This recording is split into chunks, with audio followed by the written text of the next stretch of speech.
JM Ibarra! Hindi ka na, JM? Alright. Ganyan, makakali ka na. Center stage muna na, JM yan, for photo op. Alright. Alright. The busiest love team nowadays, isa sa pinakasikat na love teams ngayon, which is JM Yang from the Pinoy Big Brother. Okay, I'd like to acknowledge the presence of their managers, Ms. Portia Tigla, thank you Ms. Portia, ni Piang, and of course Ms. Gidget, the manager of JM Ibarra, thank you, the whole Star Magic family, thank you. You may now take your seat, JM, hindi ko na matapagalin, I'll give the microphone. Ay, bati muna pala, right? Kaya ba, may mic yung dalawa. May lapel sila. May lapel. JM, greet everyone fresh from the success of your movie. Sandali daw mahina. So, kumama. May isa pa po tayong mic ako. Sige, nagay ka ko eh. Sige. Maglagay ka ko yung Pili Pat Show. Exclusive pala sa Pat Show tayo, tas mama ko. Nasa yung ibang mark? May dalawa pa daw, sabi ni Joanne. Hindi gumagana. Hindi na natin. Sarap na. Okay. Sige, ako gusto ko naman ng mark. Go ahead na. Jay! Yes! Ito talaga, kaya ko may retouch pa. Ito po maganda. Tanghali po sa inyong lahat. Pasensya na po sa pagkanta. Hello po. Hello. Congratulations! Thank you, And of course, the man of the hour, JM Ibarra! Hindi ako nakahawak ng mic na ganito kagaan. Ayun po, nagsasigaw again po sa inyo lahat. And sana po busog po kayo bago po tayo magsimula. Kaanan po natin yung mga tanungan. Thank you, JM. Any message na nakita mo natanggap mong grabe yung reduced performance mo sa huling movie mo? Huling movie mo na solo movie mo? Isa sa mga hits ng recent sa Himalaya. Any comment? Ayun, grabe. Andun lang ako sobrang overwhelming pa rin po ng mga feedback na natanggap ko po. Kasi hindi ko pa in-expect na ganun yung kalalabsan.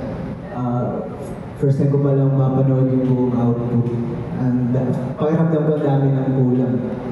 Sinasabi ko wife yan. Sana pala ganito, dapat pala ginawa ko yan. Then nagulat ako. And natuwa naman ako sobra. And wala, sobrang thankful lang po ako sa mga nakatrabaho ko dun sa chat. And syempre, thankful din ako kay Max kasi nagawa niya ako ipakilala sa mga filmmakers na bahagi din ng Cinemalaya. So, And of course, sa kita rin yung sa ghosting, may part 2 na! How do you feel about the good feedback? The ghosting? How do I feel? Happy naman. Sobrang happy po ako na madaming natuwa sa part 1 ng ghosting. Kaya nga po nagkaroon ng part 2 dahil ito ko nga dyan. Pwede rin natin na sa mga next gagawin niya, nakaka-excite. Oo, nakaka-excite ko kaso bawal pa doon. So ayun, nagpapasalamat po ako sa lahat ng nagusto sa ghosting. Dahil kung hindi po dahil sa kanila, hindi magkakameron ng point 2. Thank you! Or like the wave ng hair, dalaga-dalaga. Salamat din po sa mga sa ibang press na nakakalipit kami ng promotion ko sa ghosting. Maraming salamat guys. Thank you. Okay, sige, keep nyo na yung mic sa inyo.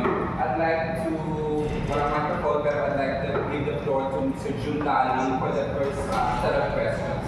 And Jun Laling is the editor of Abante. Hi! Bongga. Siyempre, we're all excited na kasama kayo ngayong last na kung paano na-excited ang mga fans nyo, nagagaling nila ng mga tutor. Diba? Ay yung mga kanida ko.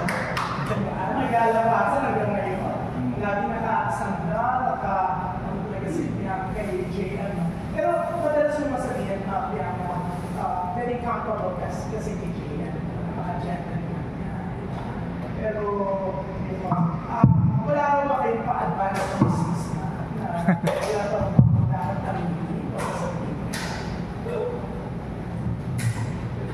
May something special na ba talaga sa inyo? Kasi kitang-kita, grabe yung mga eksena, yung mga ganap nyo, rehearsal to mga pagre-rest nyo sa Vancouver, even yung nagano pa kayo, limousine circus, di ba? Bongga. Ayun lang, ulit-ulit ang yung sinasabi ko. Sige din kami. Happy lang po kami. As long as happy kami, dire-diretso lang mo kami. In-enjoy lang namin, pwede mo magkasama kami. Makatrabaho lang or sa labas mo ng trabaho. As long as happy kami sa ginagawa namin, walang makakastop doon. Yeah. Very comfortable ka talaga. Sobra. Kasi nakalim kami sa isang reality show, sa TVP, and yung mga panahon ko ngayon, best friends ko talaga kami. Super close friends. So, kahit humilig ka sa kanya, alam mo, he will not take advantage. Yes, of course. Kasi isa po siya mag-inoong lalaki.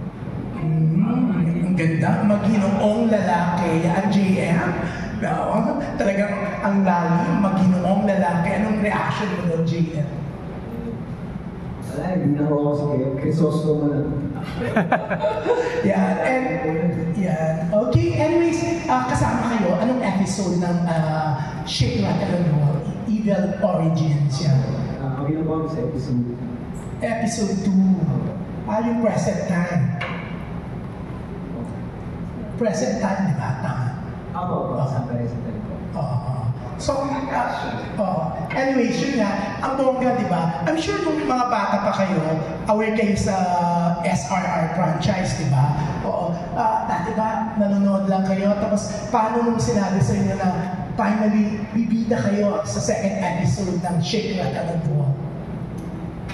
Ako sa akin, personally, sobrang happy ako kasi malaking bagay na sa akin, pinagpabuhan ko sa industriya ko. Malaking bagay mapulilang sa franchise ng SRR na isa rin sa mga tumatak na pelikulang Pilipino noong kami sinisilang. So, malaking medicine po ito para sa amin. So, sobrang thankful po kami na isa kami sa huwag inabot na rin sa amin ng mata para kami dito sa SRR Evil Origins. So, ako lang Yan, ang tiyang niya. Ako personally din, mahilig ko talaga ako sa horror. Kasi sobrang hilig ko sa kahit ng horror. Kaya ko panoodin lahat ng horror na isang upuan lang. And nung nalaman ko po na meron na may movie na horror, sobrang masaya ko po kasi may factor po doon na matagal ko na din po pangarap na bubuhay ng horror movie. Sa SRR pa, parang hindi mo po ako pinapanganak ng SRR na. Parang ano siya, hindi mo walang SRR every Christmas. So, sobrang saya ko na kinuha kami bilang lead star dito sa episode ko na SRR. And it's so nice, no? Kasi sabi mo, pag Christmas, nagbabalik ng Christmas ang Shake, Rattle and Roll, di ba? So, ready na kayo, handa na kayo with all the promos. Siyempre, may Parade of Star, may Awards Night. Lahat, ang Christmas, sigurado magkasama kayo kasi mag-iikot sa mga sinihan. Ay, opo, sobrang excited na po kami. Super excited, especially kapanood ng buo yung SRR. Yes. Excited ko. And at least sa Pasko, sure ako magkasama kami doon. So, sa Christmas Day na kayo mag-exchange gift? Pabira. Christmas together. May ganun po ba? Di ba pag Christmas party kami? Hindi. Pwede kayo magbigayan ng gift kasi it's Christmas Day. Yeah. As lovers. Iarap ko na lang yung sarili ko. Wow!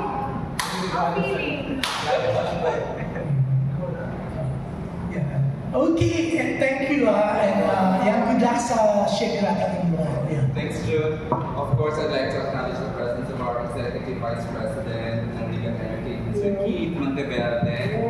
One of the mga dahilan kung bakit may mga projects, pelikula ng J.M. Bianca sa Sir Keith, who nagtiwala, patuloy na nagtitiwala sa love team ni J.M. Bianca. Sir Keith, thank you for the love. Ayan. And of course, the next set of questions will come from Daily Tribunes and Jalio Tiradas, Alex Rosas. Mare here. Oh my. Hello? Ayan. Next, itong Hope Mike.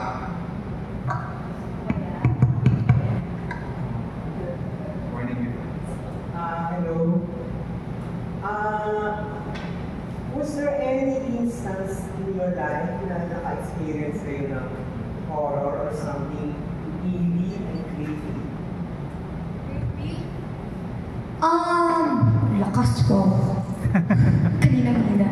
Ako po, yes. Kasi ako po ay laking probinsya. So, pagka may mga instances, malakas po yung mga energy, mga multo sa probinsya. And ako one time, parang... Anong province? Po? Anong province? Laguna po. Parang dulo siya ng Laguna. So, puro puno po talaga. Wala kang ibang makikita kundi puno lang. And nung time na parang mag-isa lang ako sa bahay namin. Yung bahay po namin, parang typical na probinsya lang po ng probinsyang bahay. Ganun po. Gets mo ba? Bakit ka natanong? Nadidistract ako. Nung time po na yun, parang mag-isa lang ako sa bahay. And then, sinulang tao, yung family ko din, wala. And yung kapitbahay lang po din namin doon, is family lang din namin. So, wala po talaga tao kasi ako lang. Nakalimutan ko na po kung anong event yung pinuntahan nila or kung anong occasion. And then, parang nag-CR ako noon one time. Tapos, may bumulong sa tenga ko na, Ali. Totoo mo, Joe, huwag ka tumawa. Hindi ako nag-joke, girl. Kasi totoo, sinabi niya Ali. Ali po kasi yung nickname ko sa family ko. So, talagang bumulong, Ali. So, yun lang. Were you scared? What did you do? Nag-react lang po na, ganun lang. Kasi parang nakakagulat naman na may bubulong sa akin na totoo nga. Parang nakakagulat. First time ko po kasi yun na may experience ng ganung horror na parang tas ako lang mag-isa sa bahay. Yun lang, so far, huwag na sanang maulit. How old were you then? 11, I think. 11 po ako noon. Yun po yung pinaka-tanda ko. Pero mas madami pa naman po akong experience. Sabi yun lang. Pero madami pa akong experience. Pero yun na lang po yung share ko. Ako, madami parang wala po ata. Never po ako nakakita ng kung ano man. Pero may isa lang po ako naranasan nung bata pa rin ako sa probinsya din sa Quezon. I guess kapag taga-probinsya, marami talagang na-experience eh. That time, halos same lang din. Parang ginaya yung boses ng tatay ko nun. Sabi, buksan mo yung pinto na kailang umulit ng time na yun. So, hindi naman ako natakot ng time na yun. Gusto kong silipin. Pero, siyempre ba? Kasi nakailang beses lang siyang ulit-ulit banggitin yun. Buksan mo yung pinto na ako sa pinto na. Parang na-duel siguro po. One more question. Among the horror movies that you've seen, saan kayo pinaka-natakot? And why?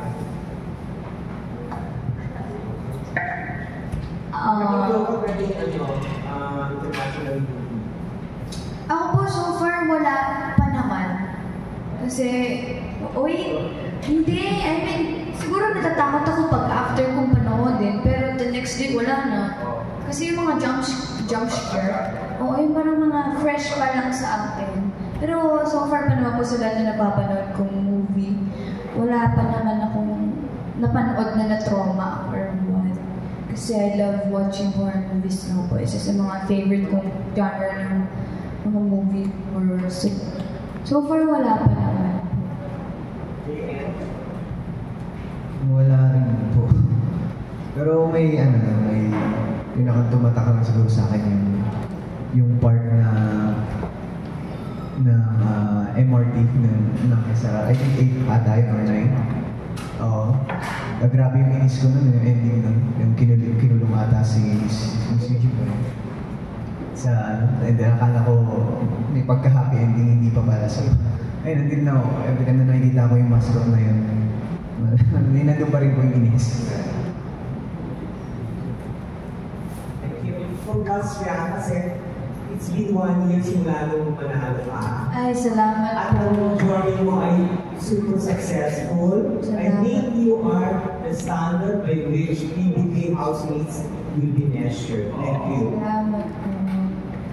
Thank you. Thank you po. Excited siya kasi may mention. Sorry, she nagmamahal. Whatever. I-mention kung meron top 3 actives ngayon, bibilang ko yung top 3. Kung may tweet pa, tapos doon, tapos may JM yan. Which we believe naman. So, okay, I'll give the microphone, a working microphone, sure. Ito Bobby, na editor ng Nila Bulletin. Napaka-proper na Evan na Julie. Thank you to Bobby for coming. Magandang hapon din. So, mas magaling na ba dito ang email origin sa arte? Kasi pinagalingan yung ghosting na may pagpapalan natin. Or mas mahirap.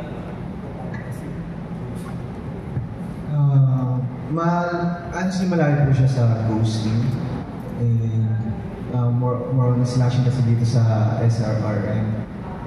Sa akin, sa character ko dito, medyo nung pinitch siya sa amin, kumbaga, masyadong neutral yung character ko, masyadong, let's say, boring.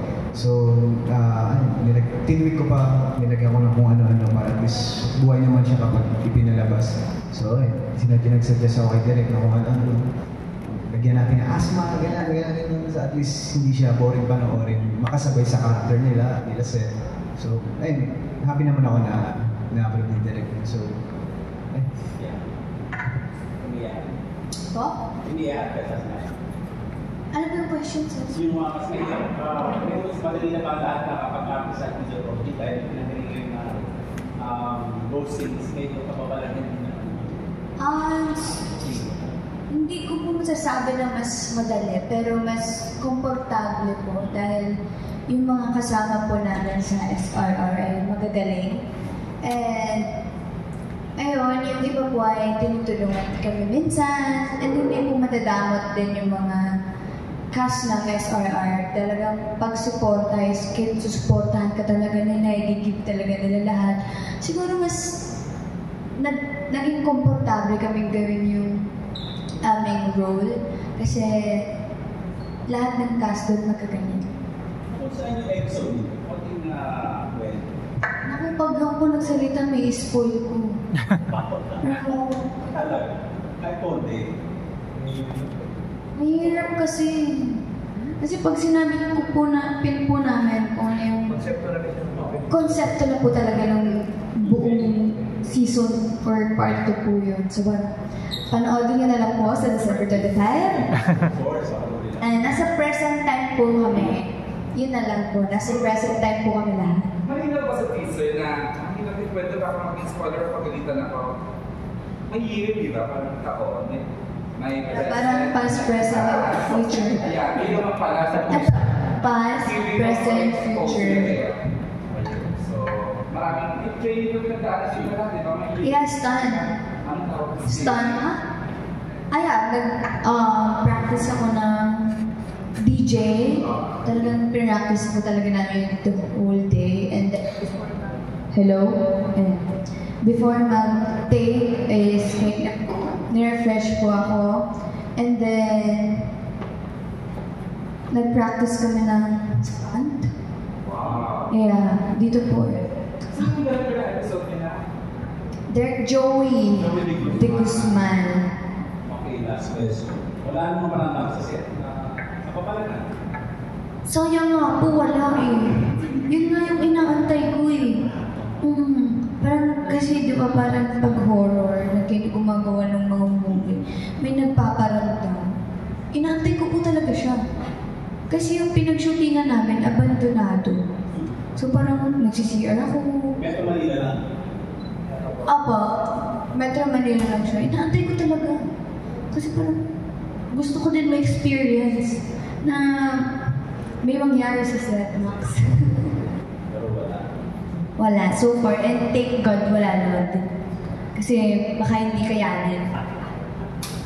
Okay, thank you din. Sure, Black Master. Thank you, bro. Thank you, Nag-isa kami ni June. Sorry. Okay, interesting just so you know, it's been what? 1 year na ba tayo? Kasi pagkabas niya sa BBB. It's been a year. Tapos first time yung ba Christmas ID? Na makikita sa ABS-CBN Christmas Station ID. Nag-shoot na kayo na? Not as popular as you are right now. First time po, together ng CSID. Okay, so yun. Nakatuwa lang talaga. I'm so proud of you. Who has this next set of questions? Ayan, si Miss Manila Santos na sobrang sipag. Grabe. I'm Manils. Okay, so let me just share your experience with Derek Joey. This is a young director, diba? So was it easy or scary na first day of the set?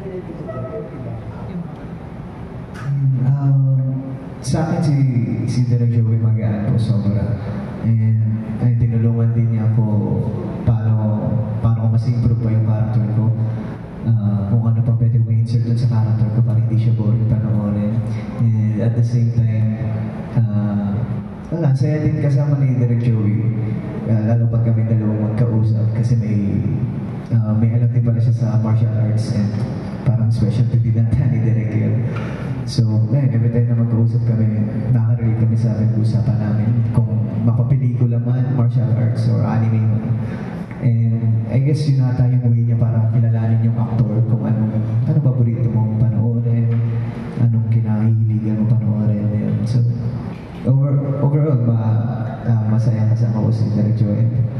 Galing din. Derek Joey boy. Madaling katrabaho pero nakakakabang katrabaho sa sobrang chill. As in, sobrang galing ng director kasi habang nagde-direct po siya sa amin, nagdo-drawing siya ng mga concept, as in talagang visualize na talaga lahat. Nag-multitask talaga sa direct. Siya yung gumagawa nagdo-drawing po siya sa iPad niya ng mga eksena para pagka nilatag po sa amin mas madali. Sobrang na-amaze po ako kasi parang ang dami niyang time. Ang dami niyang time and mas pinapadali niya po yung trabaho namin kasi sobrang galing yung director. And sobrang masaya. Sobrang happy po ako na isa si Direk Joey sa nakatrabaho ko pong director. Guys, sa mga co-stars na mas experienced actors,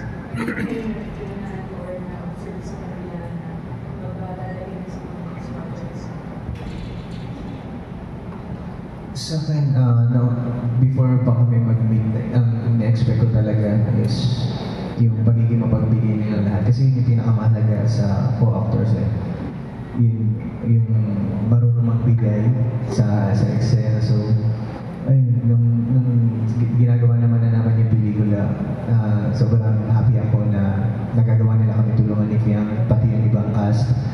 Lahat sila Seth, sila Francine, halos sila Thea, sila Dylan, halos lahat kami nagbibigayan kasi hindi naman kami pumunta dun sa isang set. Kami lang yan, as in buong team din talaga kami. So happy ako na agad-agad may nabuong chemistry sa amin as a group. So ayun po. Same po. Ayan. Feeling ko din isa sa mga importante ang ginagawa yung pagsuporta sa kapwa-artista. And lahat naman po kami, nagampanan naman po namin na maayos yun. And I'm very proud of our team. Yes, partner friendship namin, very nakaka-proud kasi sa amin walang madamos. Lahat mapagbigay. Sino naman po yung importante? Go, Miss Manila. It's your turn. So guys, from the time na naglalala kayo inside the house, so meron na project together, then you share ko, yung difference niya as a work with siya versus off-camera. Ano ba? Ako po'y magbibigay sa kanya, about sa kanya. Difference niya.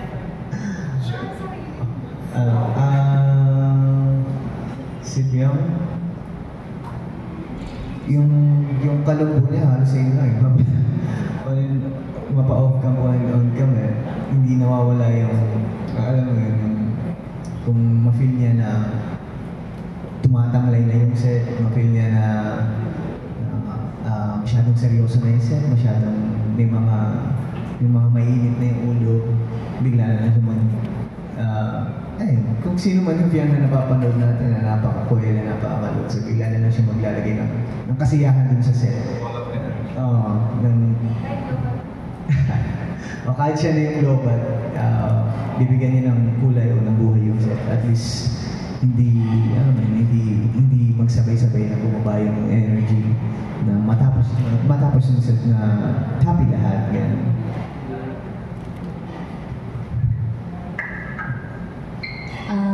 Ano ka ba? Si JM off-cam, nonchalant. On-cam, nonchalant. Saan? Hindi. Si JM, pagka may work or nagtatrabaho kami, very focused siya talaga. Sobrang, paano ba? Hindi lang workaholic eh. Paano ba? May magandang term. Pagdating sa ganun eh. Hindi lang. Sobra pa siya sa focus eh. Alam mo, super focus. Hindi. Pagka... hindi lang focus, super focus. Siya kasi, every time na may taping kami, makikita mo sa kanya talaga na decidido siya sa ginagawa niya. Na sobrang focused siya sa ginagawa niya, sobrang dedicated. Sobrang dedicated niyang gawin yung isang bagay. Talagang pag gusto niya talaga yung ginagawa niya. And hindi siya umuwi ng bahay niya. Hindi siya umuwi ng bahay niya.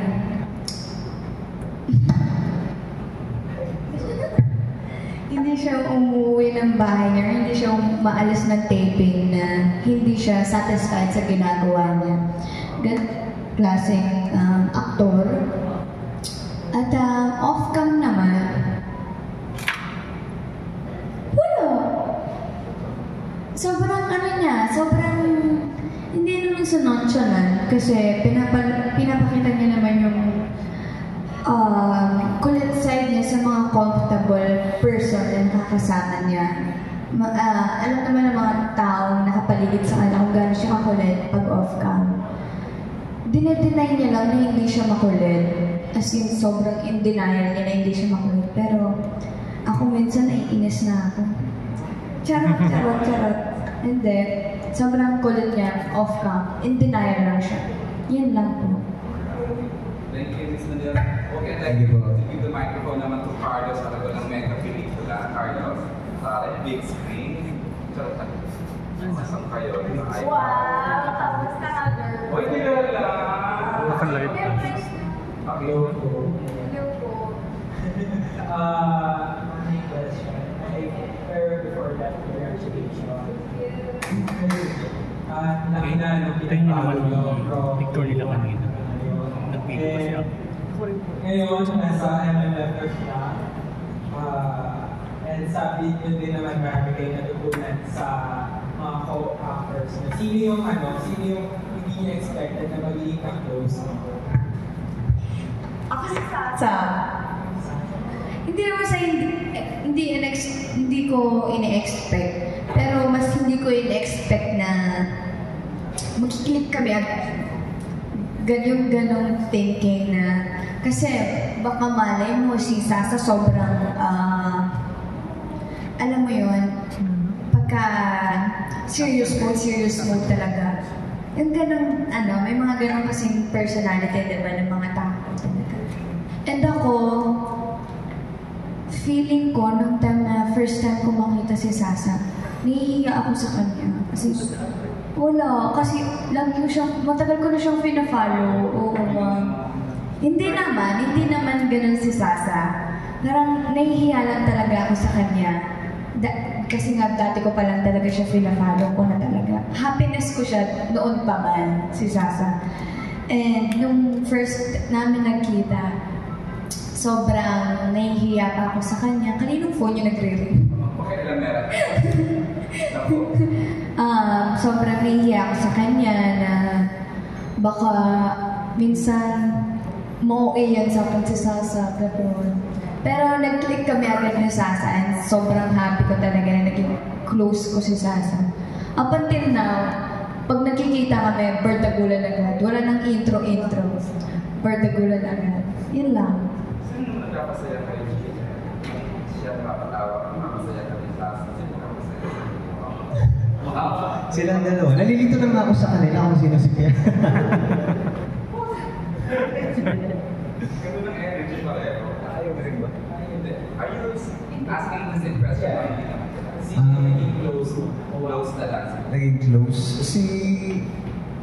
Halos lahat eh. Sila Seth, yan. Si Seth, si Landilan. In terms sa hindi ko rin ina-expect na mga close. Kasi yun din, si Sasa din. Kasi ang strong ng aura niya, ang strong ng personality niya. Kamakailan na, diba? Tingiran niya MTR. So, hindi ko lang ina-expect na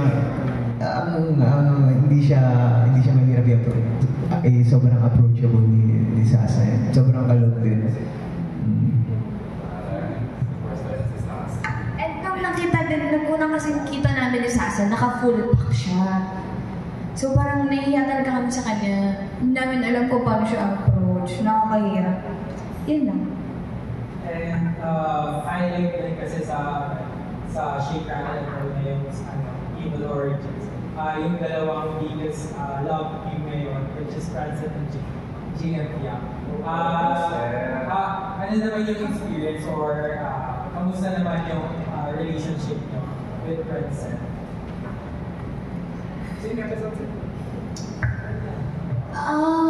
Working with Francet, working with them, magaan silang katrabaho. As in, magaan silang katrabaho. And then, makikita mo sa kanila na every time na rolling na, focus talaga sila. As in, walang makakagulo ng focus nila. Hindi sila mabilis, hindi sila mabilis ma-distract pag rolling na. And yun yung isa sa katangian na humahanga or hinahangaan ko sa kanila. And ayun, hindi sila madamot na sumuporta sa kapwa nila artista.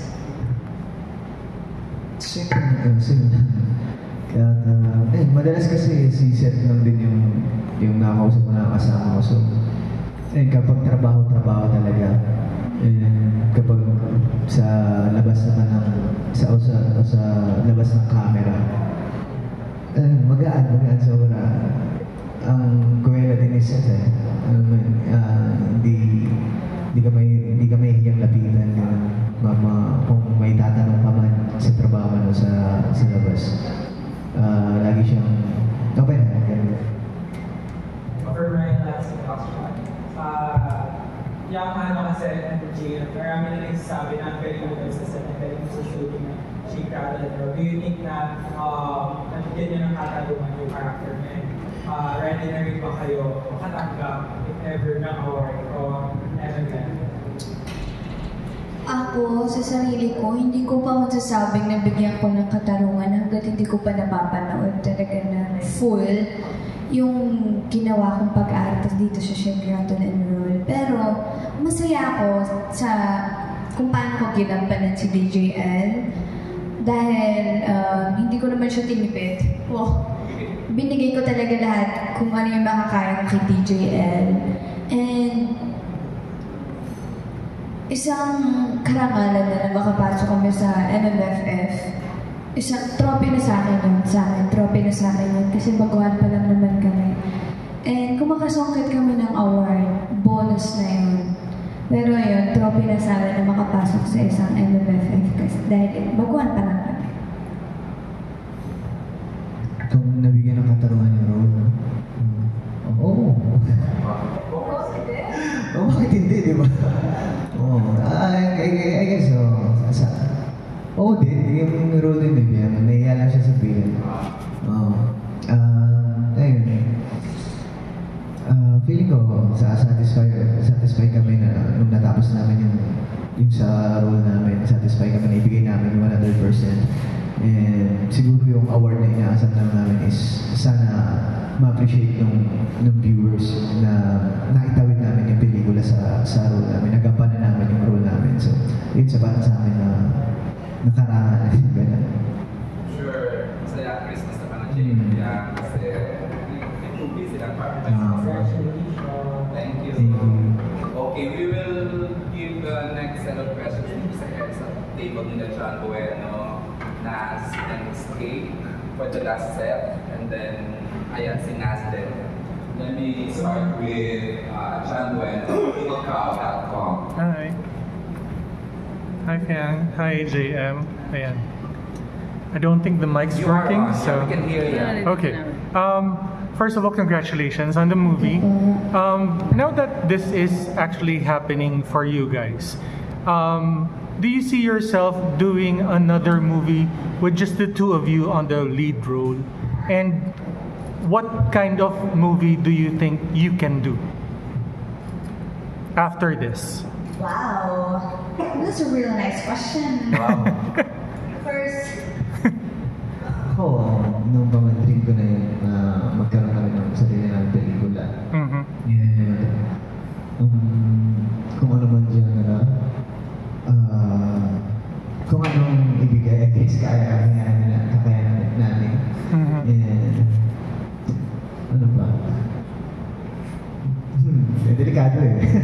Pero basta, kung ano man, yung eagerness namin, 100% pa rin natin na sana magkaroon kami ng pelikula na project na para sa amin dalawa.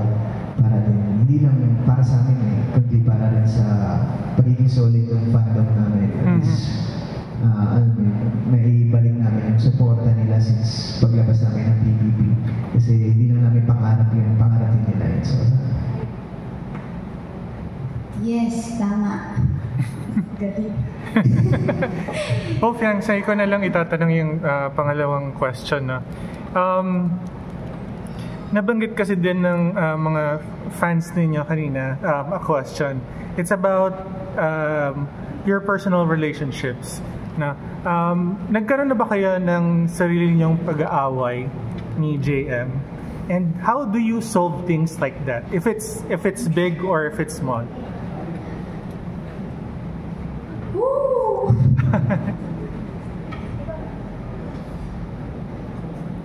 Wala pa naman kaming away talaga na major. Malala. Feeling ko yung mga minor lang na konting tampuhan lang. Yung konting inarte ko lang. So, paano naaayos? Binibili niya mo ng food. Yeah. Wow. Sorry.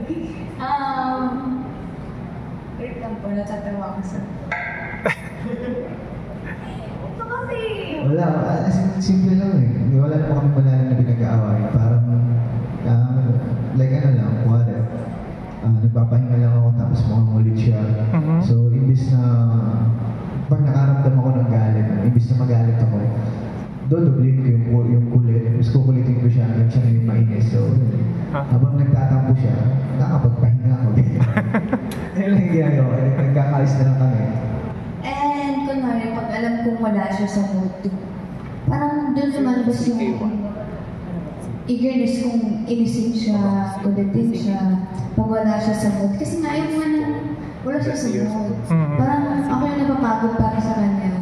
Ayoko nang nalolobat siya. So every time na nakikita ko naka-earphone siya yung headset, tatanggalin ko yan, kukunin ko siya. Tapos pag napikon ko na siya, solved na. Ganun na. Pero wala pa naman may major na wala pa naman so far. Feeling ko hindi naman magkakaroon kasi parang wala nang time para mag-away. Ito na lang namin forever. Kasi mag-away pa. Okay. Going back to the movie, when you were shooting the film, was it hard to do several scenes in the movie? And naiuuwi nyo ba yung stress ninyo sa bahay? Ako, personally po, meron akong isang scene. Hindi naman, mahirap siya for me kasi parang sa first day po namin ng taping yung tanda ko, and the whole day, umiiyak lang ako. The whole day, heavy scene ko, as in, walang pahinga yung iyak ko, as in, the whole day, parang call time pa lang namin. Nung time na sumalang pa lang ako, mag-ready ka na. Heavy scene na to, ready ka na, kumarga ka na. So, kargado na ako. Parang nakailang scene, or feeling ko, mas nahihirapan ako mabalik yung mood ko. Kasi parang the whole day talaga akong heavy scene, as in, iyak lang ako ng iyak, Wala akong ibang na kundi heavy scene. And mas nahihirapan akong mabalik yung mood ko. Kaysa, or, hindi ko naman siya nadala sa bahay, kasi nahirapan na talaga akong mabalik yung mood ko dahil na the whole day kong iyak. Yan lang naman. How about you, JM? Ako, nauuwi ko lang every time na galing sa taping dito sa Evil Origins. Sakit lang sa katawan. Bodybuilding lang. So parang medyo physically draining yung... more on dakbo, ganyan. Ayun. Parang may time na dumating ako ng set, may stiff neck ako kasi actual na, okay. Until lang nandito siya. Pero natandaan na. Ayun, hindi ko rin alam kung paano ko nagawa yung mga sequence na napasan ko nun. I guess adrenaline. Pero sobrang hirap talaga ingon ng time na yun. And kahit sila Direk Joey, yung mga problema, paano ko itatawid yung fighting scene that time. Sa kanya po yung pinaka-importanting scene na gagawin na importanting scene sa role ko. That day din ko kuhanin, nagkataon na mistake na ako. So, that nakitawid namin. JM, is that something that you would want to do in the future? More on action? More on action? Nakikita mo sarili mo? Yeah. Do you see yourself doing?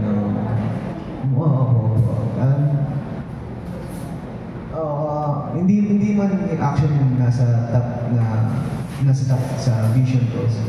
Pero isa siya sa top list kaya. Kasi sarap ipagbalibagan yung sarili mong katawan.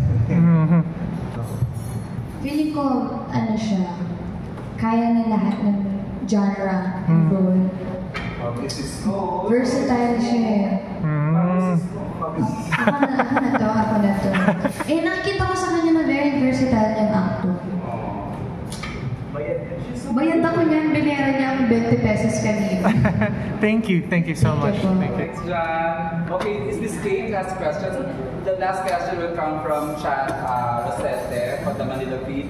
But before Chad, we will have, as in last then, sige, todo na natin. Kate Nadahar ng Random Republica has questions. Hi, good afternoon. Ano yung greatest fears nyo? Bagay, tao, pangyayari? Greatest fear? Feeling ko, hindi lang naman ako yung may greatest fear na ganito. Pero, pinaka-greatest fear ko is mawala yung parents ko. Yun talaga, as in kahit mawala na naiyak. Kahit mawala na lahat sa akin, wag lang yung parents ko.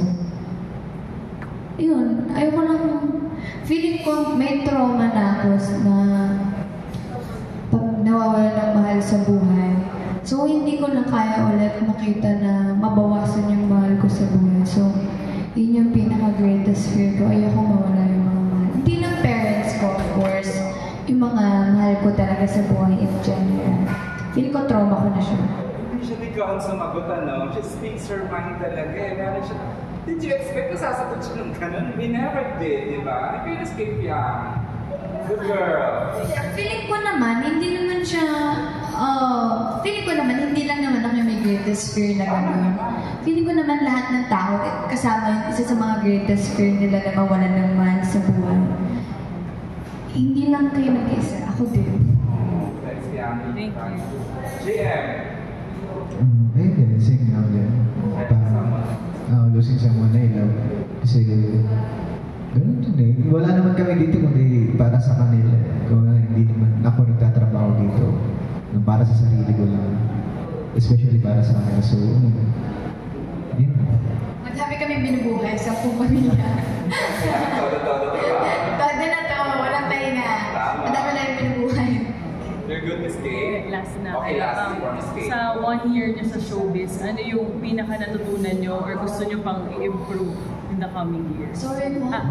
Sa 1 year niyo sa showbiz, ano yung pinaka-importanteng natutunan niyo na gusto niyo dalhin sa mga susunod pang taon? 1 year showbiz. Gusto niyo? Feeling ko sa showbiz ko kasi ang pinaka-importante respeto.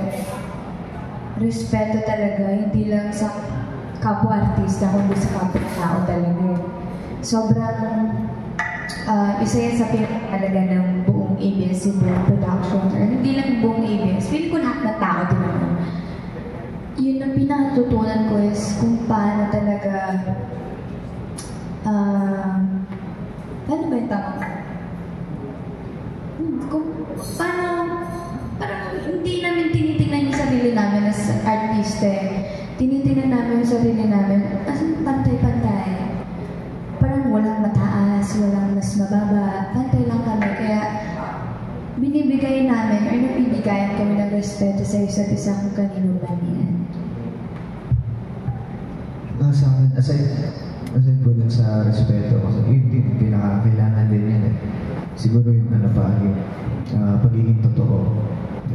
Na sobrang halaga ng pagiging totoo sa sarili kasi isa rin sa realize ko sa isang taon ko dito sa showbiz na yung kahalagahan ng pagiging totoo, hindi lang siya mag-benefits para sa atin eh, kundi para din dun sa mga sumusuporta sa'yo kasi ang hirap i-lead ng mga naniniwala sa iyo o ang hirap i-lead ng mga sumusuporta sa iyo sa kung peke yung imahe na ipapakita mo. So as long as nagpapakatotoo ka sa ugali man o kung saan man, kung ano mang way mo maipakita kung pwede ka kahit sa mga brand na dumadating sa iyo, pwede mo maipakita din yung pagpapakatotoo mo at least hindi pwede yung imahe na sinusundan ng sumusuporta sa iyo po. Salamat. Thank you po. Okay. Then, are you good, Miss Kay? Okay, we're now proceed with Naz Tavares ng Pelikula Mania. Hello. Kasi di ba ang hirap i-spoil ng movie? Pero in one word, paano madescribe yung episode niyo? And ano yung pinaka-excited ninyo na mapanood ng mga tao sa episode? Alam mo, hindi talaga ako magaling sa describe kasi may spoil ko talaga siya. Paano ba episode? Madugo ba siya? Intense? Sorry? Madugo, intense, nakakatakot, supernatural. Anong klaseng horror? One thing is for sure na yung adrenaline na feel namin habang kinukuha yung mga scene doon. It's a rush. Makikil din ng audience. As in, tatagos dun sa screen. Yun ang isa sa mga sigurado. Sobrang realistic. Okay, feeling ko yung adrenaline at yung intensity ng part namin. Kasi nung time na sinushoot namin siya, talagang pinapagod muna namin yung sarili na talagang tumatalon-talon kami para at least ma-feel namin talaga yung kaba. And so far, feeling ko mararamdaman ng manonood din talaga yung kaba namin. yeah. Thank you. Hi. Hello po. Good afternoon. First, congratulations. Mas part kayo ng one of the biggest entry ngayong MMFF. So sobrang star-studded ng pelikula. Makakasama niyo dito yung mga biggest stars like Richard Gutierrez, Ivana. Any reaction nung malaman niyo sila yung makakasama ninyo sa kabuuan, like sa mga promos or sa buong movie? And how does it feel? Yeah, working with these biggest stars. Actually po, hindi po naman sila Eksena. Yung makakasama niya sa mga promos. Siguro po sa promo, pero with Ate Ivana, close naman po kami ni Ate Ivana.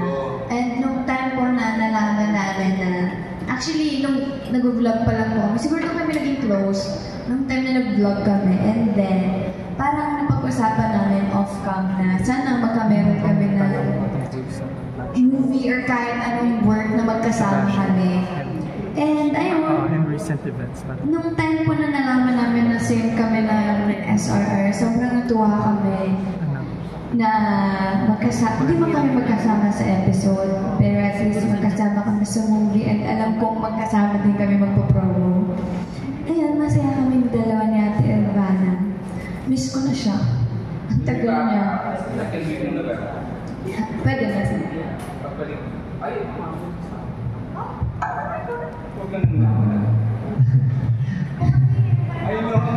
Ayun, ako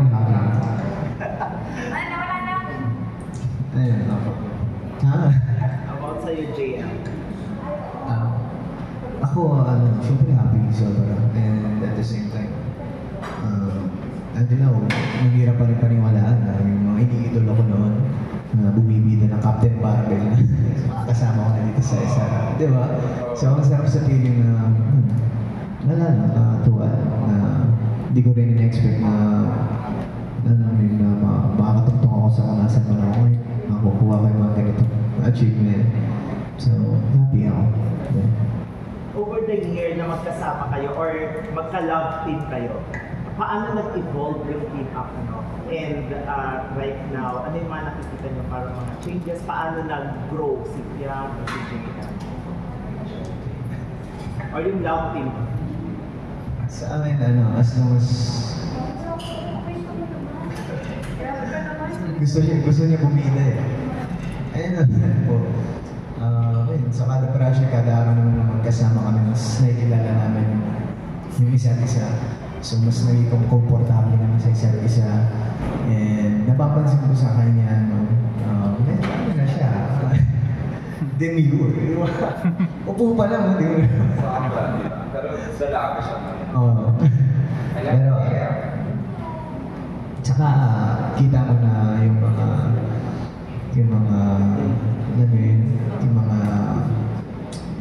ayaw mo sabihin na pagkakamali eh. Hindi naman niya pagkakamali yung mga bagay niya yun, no? Kasi pagkakakilala niya yun, no? So I guess, let's say, yung mga immaturity sa kanya, no?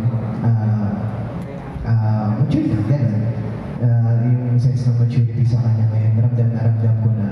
And siguro napapagtibay yung band namin sa love team or mapalabas man as friends, gano'n. Napapagtibay namin siguro hindi nagbabago dahil hindi nababago yung pagiging kuwela niya, gano'n. Kasi, alam mo yun, kahit nandun yung, let's say sweetness, pero yung bardagulan namin, kung ano yung napapanood noon sa loob ng bahay, ganun pa rin niya yan. So, ano po yung question?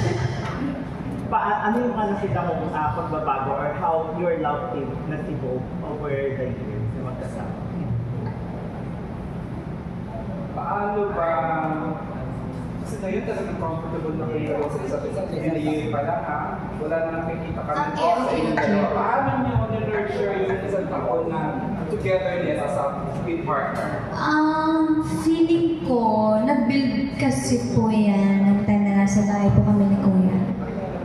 Yeah, kasi we're very close friends and nung time na nasa loob kami ng bahay ni Kuya, parang kami dalawa lang din eh. Hindi lang kami dalawa, kami apat, nila Colette, kami tatlo, nila Bensoy. Kami lagi talaga yung magkakasama sa loob ng bahay. And kami lang din talaga yung nagdadamayan. Sa loob ng bahay ni Kuya, parang kaya ko siya kausapin mata sa mata. Mga ganun kaming eksena sa loob ng bahay ni Kuya na, yung mga secret talks na parang may gusto kong sabihin, pero kailangan mata mo lang gagamitin. Ganun lang. And paglabas naman ng bahay ni Kuya, hindi naman nawala din yung bond namin. Especially kasi siguro nung time na nasa loob kami ng bahay ni Kuya, sinabi namin sa sarili namin na kung sino man yung magbabago, sasakalin. Kasi bakit kasi kung magbabago, dahil lang, diba? Nag-promise kami sa loob na kung ano man kami sa loob, dapat ganun din kami sa labas. Mas maging strong yung band namin sa labas. And napanindigan naman namin siya up until now. Siguro, yung bonding namin ngayon is mag-aral ng script. Talagang tulungan na yung bonding namin ngayon. Walang nalalas sa side. And feeling ko, yun naman yung nagpa-strong din sa amin. Paglabas-labas din namin, gano'n lang. Yun lang. Feeling ko nature na namin siya na walang magbago talaga. Nasa kaloob-looban na namin na yung closeness namin, parang nature na siya. Since na-mention mo na about bahay ni Kuya, at ngayon nagbubukas ulit yung bahay ni Kuya, any learnings na gusto mong ibahagi sa mga new house? Learnings ko na gusto ibahagi sa mga house? Yes. Yung mga bago ngayon na celebrity house. Ano ba? Siguro, feeling ko naman hindi naman sila mauubusan ng pagkain. Kasi sobrang dami. Alam mo, nakakatampo talaga si Kuya. Talagang ako, nung time na yun, nagdala talaga. Feeling ko naman ngayon, hindi naman sila mauubusan ng pagkain kasi punong-puno sila ng pagkain. Ano na lang? May napanood na ako rin yung isa yung pagkain na internet. Nakuha na na endorse ko. Ito lang pinapanood ko lang, first night nila together. Ito sila, na? feeling ko yung learnings ko yung learnings ko nakuha sa loob ng bahay ni Kuya talaga. Okay lang naman magbida-bida minsan. Okay lang. Kasi, feeling mo naman, hindi mo kasi mafe-feel talaga na bida-bida ka pagka once na masaya ka. Hindi talaga. Ngayon kasi sa mga housemates na nasa loob ng bahay ni Kuya, naging comfortable na sila sa loob eh. So, feeling ko instinct ko na talaga na minsan-minsan malilimutan na talaga nila nasa loob sila ng bahay ni Kuya. Kasi parang feeling nila nasa bahay na talaga sila. Ganon ka comfort zone or ganon ka parang bahay talaga yung bahay ni Kuya. Makakalimutan mong pinapanood ka ng milyon-milyon tao sa Pilipinas. Yung learnings ko lang ng daming sinabi, wala pang learnings. Okay, yes. Ito na, sabihin ko na. Feeling ko yung learnings na mapapasok ko sa kanila is 2, 1. Bakit lang sila? Kasi personally, lang mapiplease lahat ng tao. Kung ano man, kung bad man or good man yung ipakita nila sa loob, hindi mo mapiplease yung isang tao na talaga. So I suggest sa lahat ng housemate dun, huwag silang matakot na ipakita kung sino talaga sila. Kasi feeling ko mas ma-appreciate sila ng taong bayan pag hindi sila naging plastic. You should remember yung batch nila, walang celebrity doon. Yeah. These are not normal na mga tao. Yeah. So, feeling ko din kasi dahil may mga wala. Huwag nang ituloy.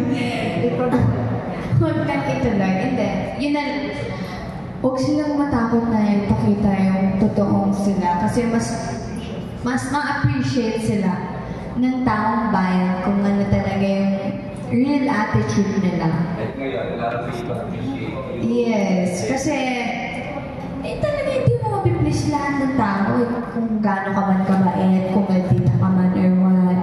Hindi mo mapiplease yan. So kailangan mo lang talaga maging totoo, genuine. Yun lang. JM, for the last Totoo ka ba? Nakita namin, pinakita ba kami totoong-totoo talaga? Oo. Piniga ka ako ni Kuya before ako maibig.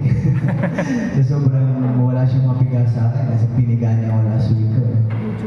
Siguro sa akin, ano lang, aside sa maging totoo, which is yun naman talaga dapat, mag-enjoy ka, be observant, kasi lalo ngayon, for sure, maraming performative dyan.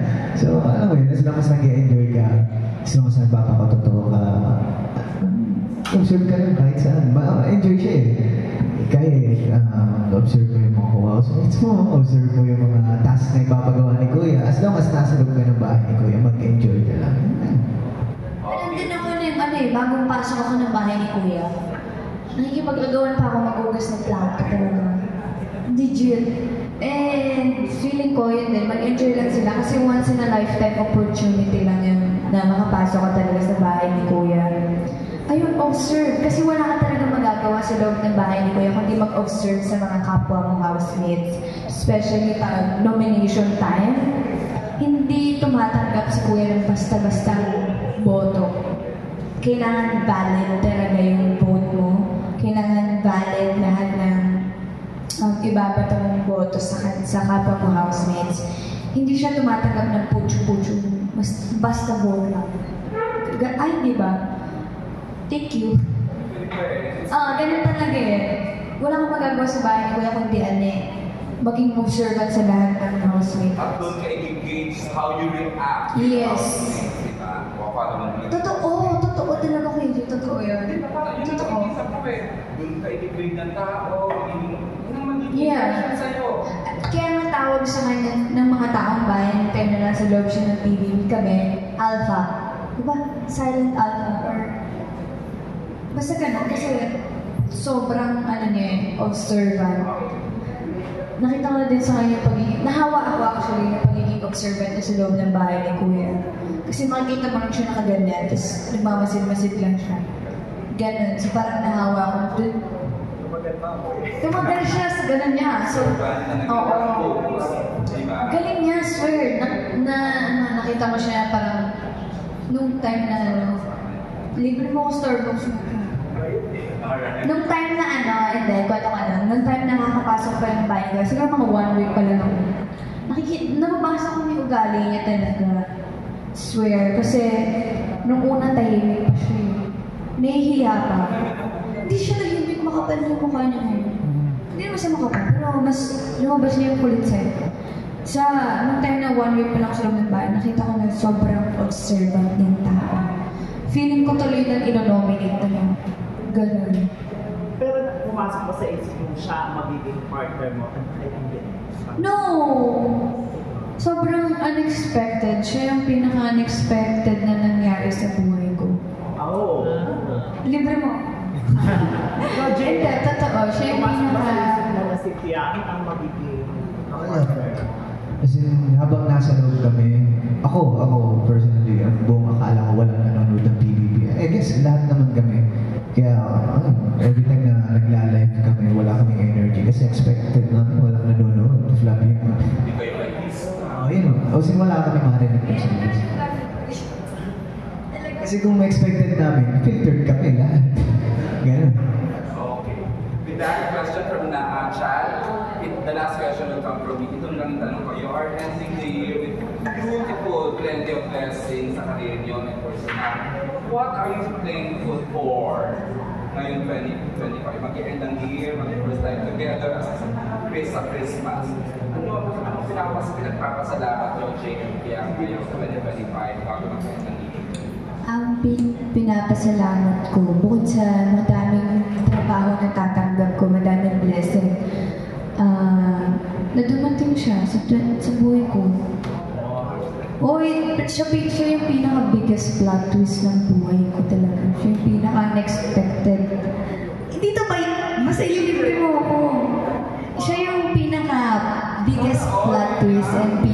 unexpected. Yet, sobrang happy ako na dumating siya sa buhay ko. Yan, ganong type of thing. Ganong type siya sa akin. Ganon yung impact niya sa akin. Headline na. Gandang headline yun. Hindi, totoo. Totoo. Uy, genuine to. Grabe ko naman. Sobrang happy ako na dumating siya sa buhay ko. Isa sa mga pinaka-unexpected na taong dumating na hindi ko akalain na magiging malaking impact sa buhay ko. Magiging malaking tulong sa buhay ko. Isa sa mga naging importanteng tao sa buhay ko. Ganda nun, paano masusundan yun? Thank you, Pia. Kinikilig si Pedro. I don't know. Hindi na, no. I guess pares kami ng Platters this year na hindi namin in-expect na kami dalawa yung magtutulungan para sa hindi man para sa career, kundi para sa buhay namin dalawa. So, yun. And syempre, bukod doon, thankful kami sa pang-araw-araw na bigay, sa pang-araw-araw na buhay na bigay sa amin ng Diyos. Kasi kung wala yan, hindi namin ma-achieve yung kung anong meron kami ngayon. Marami kami para pasalamat. Nandiyan yung mga solid yung sumusuporta sa amin. And ito, yung team namin na walang asawa. At sobrang haba ng pasensya para sa amin. And isa pa, siyempre, thankful ako sa ano ba yun, sa suporta and sa tiwala na ibinigay niya sa akin since day one. Kasi, bago man ako suportahan ng karamihan ngayon, bago man ako pagkatiwalaan ng karamihan ngayon, siya na agad yung nagbigay sa akin. So, thank you. Isa siya sa mga una nakakita. Hindi siya isa, siya mismo yung una. Sana all good. Alright. And with that voice from JM and Tan, again, thank you all for coming today. Salamat po. So support your James to give us that for another photo op. Alright, so ayan, this is Jake Rattle and Ron Living Origins coming this Christmas Day, December 25. Sinend ko yung picture na meron ako. Nationwide. Okay. As we speak right now, we are trending third sa X. Number 3 na po tayo trending. SRR Evil Origins X JM Piang. Here. And of course, thank you sa ABS-CBN Star Managing Family, Miss Portia Tingla, Miss Kitchen, Kira Cuesta, Miss Nicole, and the Glam Team, Lee Piang. Thank you. Thank you. MJ, you need to thank MJ. There he is. And of course, the crew of MJ, the lone team natin ngayon sa MJ. Again, thank you all.